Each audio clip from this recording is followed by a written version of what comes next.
زي ما انفردنا مع حضراتكم من قبل مباراة مودرن، محمد شكري كان في اختبار في الشوط الاول وفشل فيه، تعرف على ما حدث.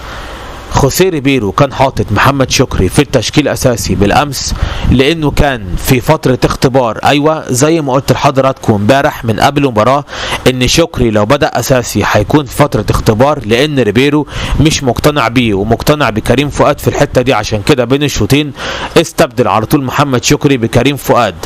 لذا محمد شكري من المتوقع ان احنا نشوف تغيرات في موقفه مع النادي الاهلي في شهر يناير القادم. وارد ان من دلوقتي لحد يناير محمد شكري لا يحصل على فرصته الكاملة وكريم فؤاد هو اللي يلعب اساسي، رغم ان انا شايف ان محمد شكري في الشوط الاول كان افضل بكثير وبمراحل من كريم فؤاد سواء على الصعيد الهجومي والدفاعي. وانا مش عارف هو ليه ريبيرو استبدله، وفي ناس بتهاجم محمد شكري بعد الماتش.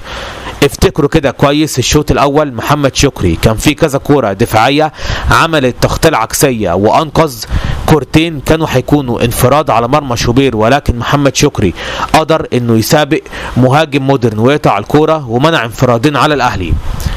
وعلى الصعيد الهجومي الخطورة الوحيدة للنادي الأهلي كانت من عرضيات محمد شكري وتسديدة تريزيجيه، فبالتالي لمحمد شكري يخرج من بين الشوطين إلا إذا هو كان بالفعل في فترة اختبار في المباراة.